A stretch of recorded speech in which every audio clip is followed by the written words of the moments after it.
Welcome, Denis. Yes, please have a seat.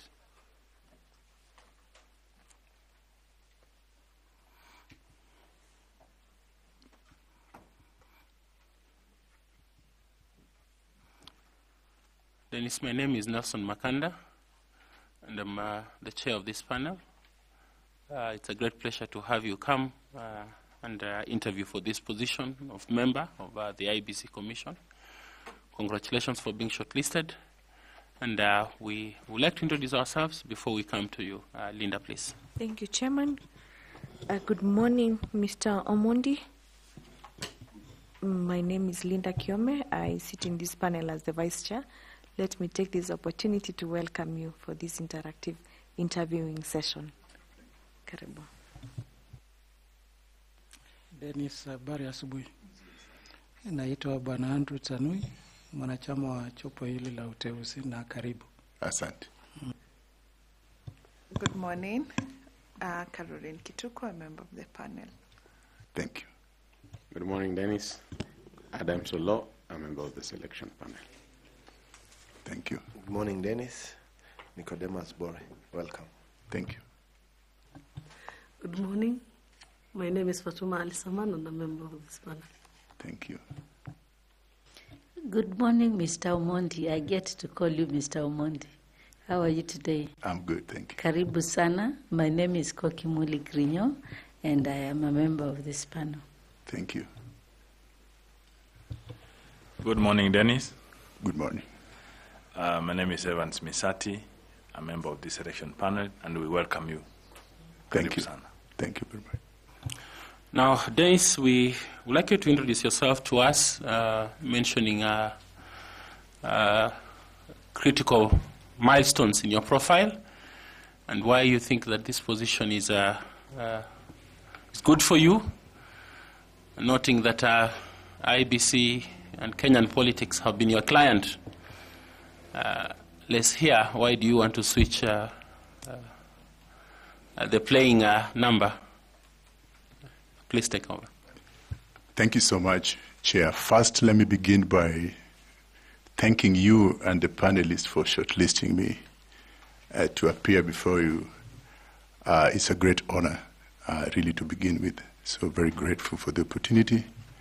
Secondly, let me say, as you've noted, that I'm quite an ardent of democracy, good governance, elections, political processes, and the championing of development of political parties, which I've done, as you've noted, over the length of my experiences in this country.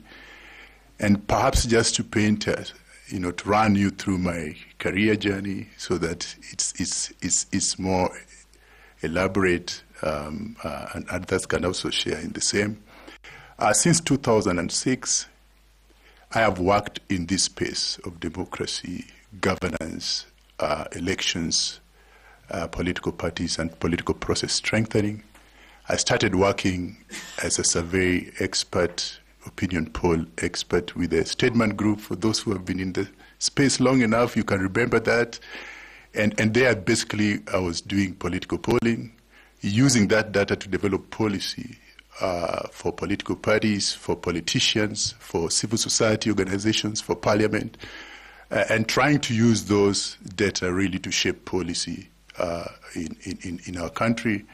Fast forward again, working with the same data to develop campaign strategies and so forth.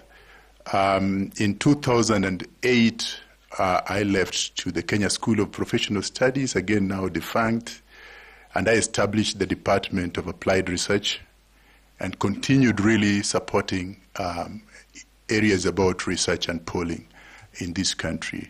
After that, I left to Africa Development Alternatives, and in Africa Development Alternatives, who are partners with the Kenya School of Professional Studies there, they were looking at interventions around post-election violence, and so I came in to do polling and head their M&E department, and there also I continued to really use statistical tools, data mapping tools to help map out the post-election conflict areas, map out areas that needed intervention in the processes, And then in 2011, as I continue engaging in this process, working with politicians, political parties, civil society, I got invited, therefore, to work with the National Democratic Institute, where I've grown from a program manager in charge of research and opinion polling to date where I am the country director.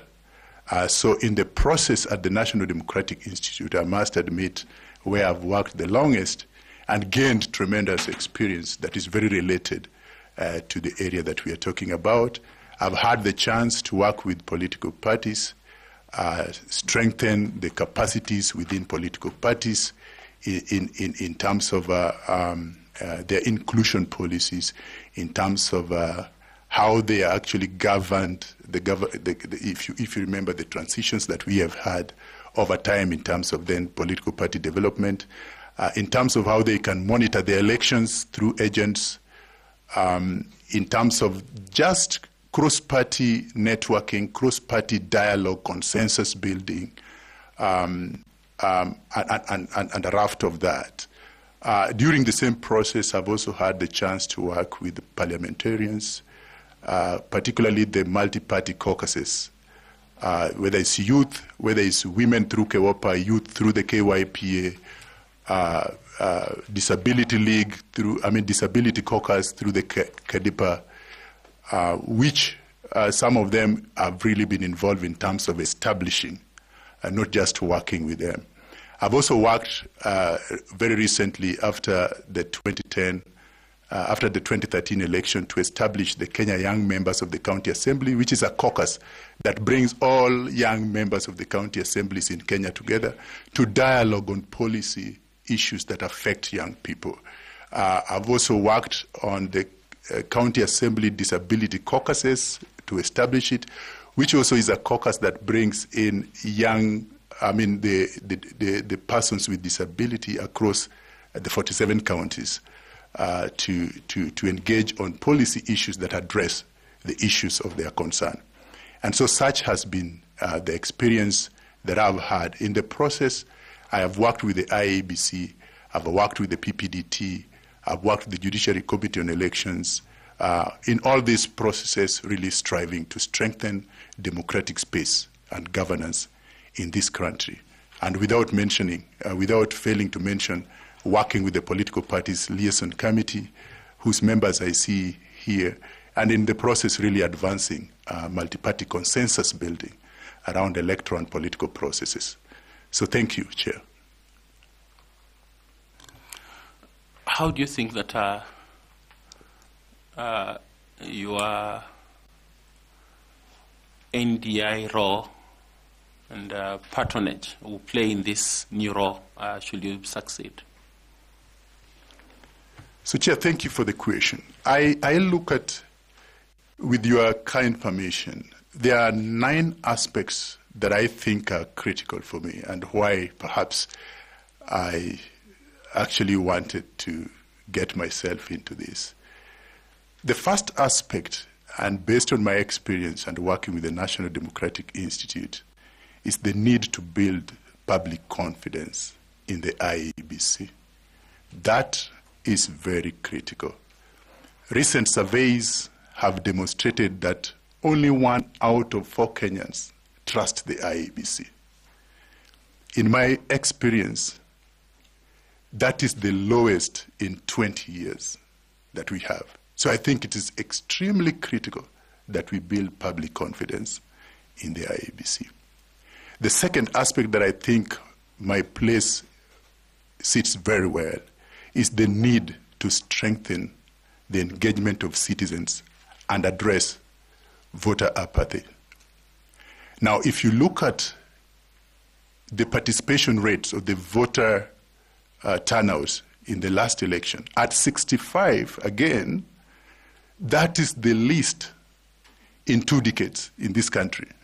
And I think we need people who can actually look at it, build policies that can address it, design strategies that are geared towards addressing it, and then offer the oversight necessary really to achieve it. The third aspect, and I think if you look at most of the post-election evaluation reports, including for the IEBC itself, is the issue of corporate communication. Now, I think that the corporate communication in the IEBC has been very disjointed and non-responsive. And I think that there is need to actually look at advancing and building up a corporate communication that is responsive, particularly to the youth population that we have around this country. And that is something that I think I can. Fourthly, I'm looking at the element of the voter registration and the integrity of that voter roll, as well as the voter education. And I think it is very primary that if I'm successful, that these are issues that I will be very interested in addressing using my experiences, using my data skills and all that really to address it. For instance, we talk about universal suffrage, but I think very little has been talked about equality of the suffrage, which I think is very necessary in the mandate of the IEBC to be looked at. How do we gain, how do we advance equality of the suffrage?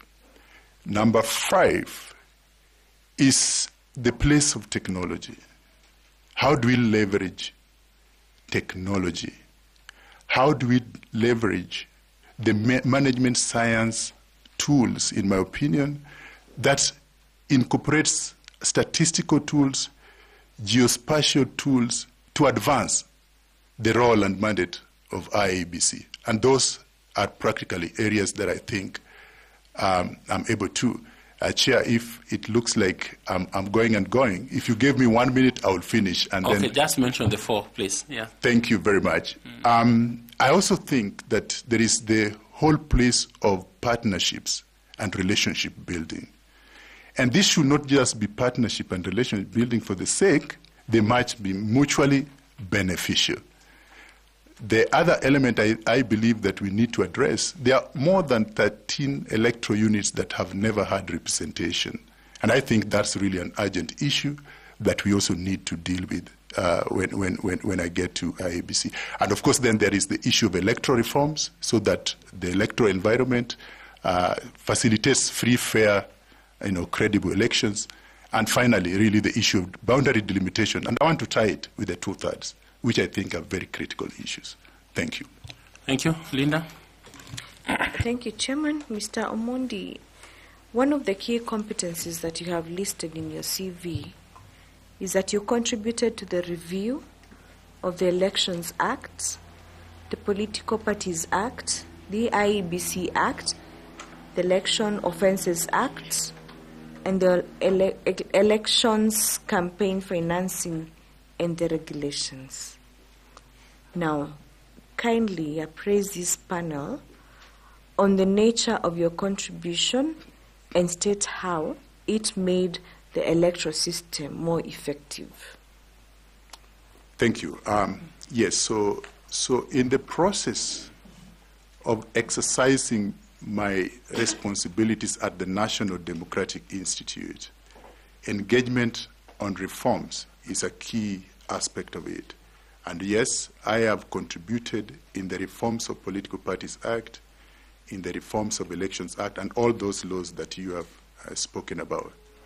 Now, in the process of designing reforms in this country, one of the things that goes behind the scenes are disputes and contestations around the reform itself.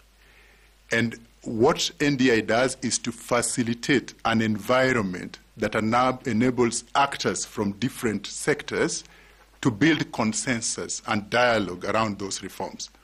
So in many instances, I know people see only what goes to Parliament, but the processes that really go behind the scenes are never recognized. And so NDI facilitates processes of building consensus, bringing experts, drawing from lessons across the globe, and helping advance electoral reforms wherever we work. So Kenya is just a case, and Denis, because of my role, has been at the very center of all those processes. So how has it made the electoral system more effective? Now, let me just give a few examples, and perhaps that really traverses across time. When we started strengthening political parties, for instance, the nomination processes of political parties was very chaotic. And to strengthening internal reforms of political parties, today, people actually pride themselves in saying that they are party primaries.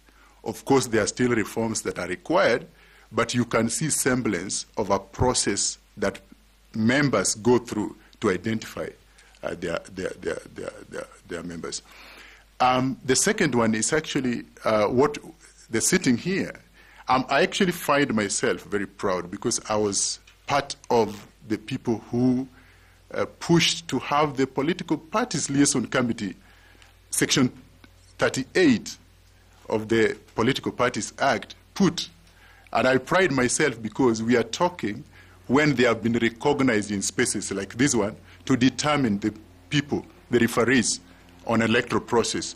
And so, yes, in a number of ways, my contribution has been very effective in terms of advancing electoral democracy in Kenya. Thank you, Mr. Omindi. Thank you, Chair. Thank you. Carol, please. Thank you, Chairman, and welcome once more, Mr. Omindi. The Constitution makes reference or underscores the principle of progressive realization of population quota in constituency boundaries delimitations. Why is this principle important? Why do you think it's important? Thank you, Caroline.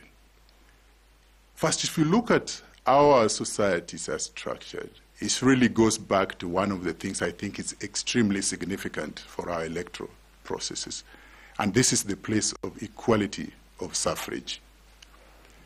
The population quota essentially says that a given group of people within a margin should be represented by an individual at every point, essentially demonstrating the place of equality of the vote, equality of the suffrage. And if we don't get that, I think in terms of even looking at the timelines that the Constitution provided and looking at how population growth has been happening in our country, it is one of the concerns of actually having not realized the 8 to 12 for the boundaries delimitation in terms of whether the next election will realize the equality of the suffrage. So when you speak about equality of the vote, are you underscoring the understanding that it means one person, one vote? Or what exactly are you referring to?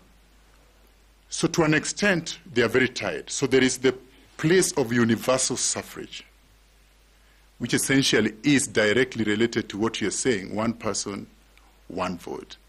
The equality of the suffrage essentially comes to the point that the weight of a voter in Lamu should almost certainly be the weight of the voter in Nairobi. Let me make it more practical so that you see. So if you look at the county of Lamu, for instance, the population is about 80,000. They have 2 constituencies. The population in Nairobi is about 4 million. They have 17 constituencies.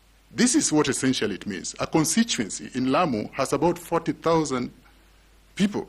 A constituency in Nairobi has about 300,000 people. There is no equality of that suffrage. The weight of the vote in Lamu is much more heavier in that context than the weight of the voter in Nairobi. And I think that's essentially what we are trying to advance by Article 89, talking about delimitation of boundaries. And we are saying within a period of time, we need to delimit so that we don't lose that equality of the suffrage. Let's come back to the Constitution requirement that the population quota ought to be progressively realized. What ought to happen for this progressive realization to take place? Well, there are a number of things that ought to happen. And I'm wondering whether you're asking where we are presently or in the generic sense of what Article 89 provides, but I could face it both ways, if I'm clear. I needed us to have the generic understanding, and then we're coming down to the specifics. So from the generic understanding, a number of things require to be in place. One is that there must be interagency coordination. So the Kenya National Bureau of Statistics have to play their role in terms of producing population statistics that are very necessary to inform this quota. The second thing that is also very critical, in my opinion, is that the national land or the Kenya surveys, survey and mapping, I think, is survey and mapping, yes. They have to produce those maps that are very essential for the delimitation of the boundaries and geospatial information that is very necessary for the realization of all this. But thirdly, I think we ought to actually have a law that helps us in terms of guiding the process of boundaries delimitation, which I think is in the process. And if we have actually those laws in place that helps guide the boundaries delimitation, as well as then the population data and so forth, then we should have it. But I think in terms of even looking at the constitutional provision, it has also given us opportunities where there can be variations, particularly in urban areas, 40% plus 40%, and in rural areas it can be minus 30%. So those variations then are allowable to achieve all this. So let's come back now to your principle of equality to vote and put it to test on whether or not it is workable. The Constitution recognizes that there are instances, and the truth is, there are counties or constituencies in this country that are sparsely populated with a large mass, right, geographical mass. Then there are those also that are, particularly in the urban centers, are very highly populated and with a very small mass. So the Constitution ideally seeks to achieve one thing, to ensure there is no over-representation and there is no under-representation. So in that context then, you know very well that one of the things that are pending for IBC, this IBC that if should you be successful that you'll join, is to undertake the boundaries delimitation. Then what will you be doing to ensure that the realization of Article 86(9) of the Constitution is achieved insofar as taking into account these two scenarios that I've just explained about when I started? So thank you. I mean, if you go back to the Legale Commission and you trace it back to how the boundaries were arrived at, which I think is very essential, I think we speak at present and we forget the past. No, we are coming back to the Legale. Okay. So I'm saying moving forward. Okay. So moving forward, I am aware that the Secretariat have stated that 80% of the work is done. The first thing I think will be to review what this 80% really means so that we see whether really, what does it mean that 80% is done. But I think it is really a constitutional issue at this point. I am not sure whether this is realizable before the 2027 election, given what it requires and the political dynamics that goes with it. So if I was actually asked honestly, I will actually be more aligned to what NADCO proposals are in terms of extending the timelines for achieving it, because the timelines for the Commission, once they come on board, should actually be geared towards realizing a free, fair, credible 2027 election. And if any other thing that is politically charged is brought, might actually be very, very difficult to realize. But I think conversations and partnerships around these should be important.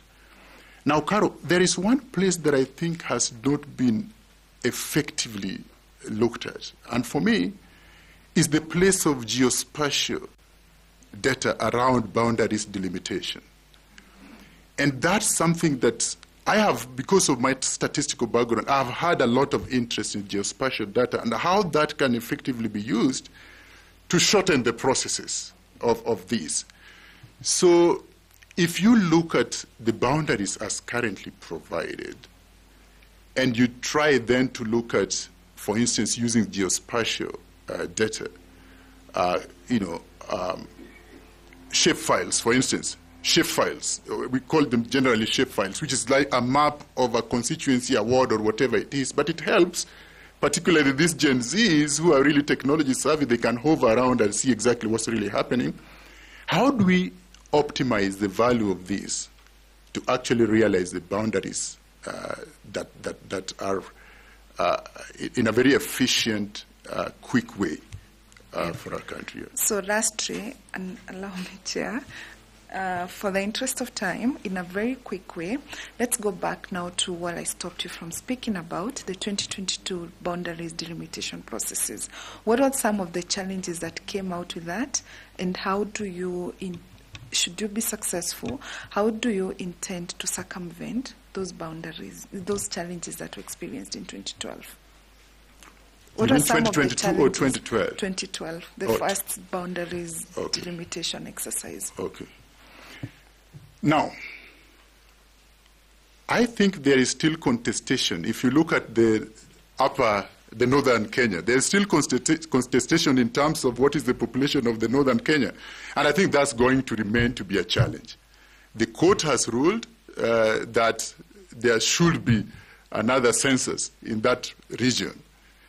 And I think that was still the case even then. If you remember the 2009 census, one of the questions was, what is the right population for the northern Kenya region? So that's still going to be political. There was also the question about historical aspects in societies, right? The cultural aspects and how culture defined. For instance, if you're in Lamu, and allow me to use that, there's all aspects of the Lamu West and Lamu East.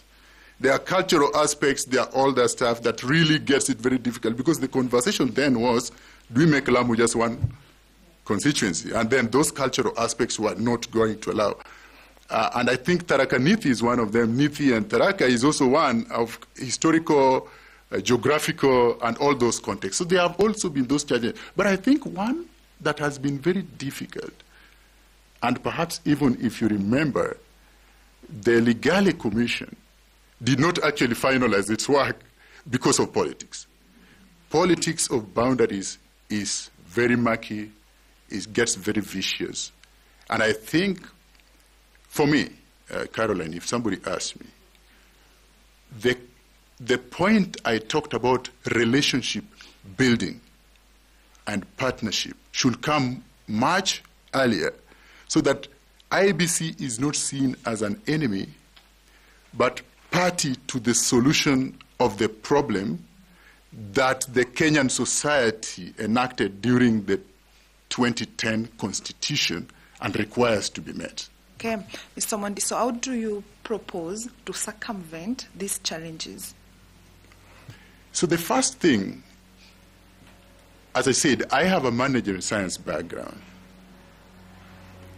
And I must admit that one of the areas I have not seen happen in this country, which I think we need to advance, is the application of data in decision making. Now, let me just go back and then you see exactly how we could do this. There are counties in this country, and I will give an example of like two, and Turkana and Garissa. Less than 50% of the voting age population actually registers voters. And probably you are hearing it for the first time, but these are data that IEBC is sitting on. We should use these to leverage, engage, and build an environment that people can actually see how we can advance in terms of creating this equality that we are talking about, including then the boundaries delimitation. Thank you very much, Mr. Omindi. I wish you well. Thank you, Chair. Does that statistic include the Kakuma and the Dab? Generally, when they say the Turkana population, I want to believe that according to how they do the population census, yes, they do also those areas, so it does include. So do you still want to maintain your position? That view, that only 50% of those counties of adult population is registered, if you take into account the fact that those two counties host refugee communities? The latest I had, Chair, is that there is a policy that even those who are in refugee camps and so forth are going to be registered. So I think in terms of the policy of government, that's the latest I've had. And so essentially, yes, it is true, therefore, that if that is going to be the policy, it can't be discriminatory. You can't register refugees in one camp and don't register refugees in another. It will be discriminatory. Otherwise, then the court will pronounce itself of the discrimination. Are you conscious of public participation principle in Kenya? Yes. So do you think that what has been propounded is a policy already in view of public participation in Kenya? Well, I mean, so there are two aspects to public participation. And I think the recent ruling about public participation that engaged parliamentarians in itself is very, very interesting about the place of public participation. And I think it does call, for me, that the legislation on public participation first needs to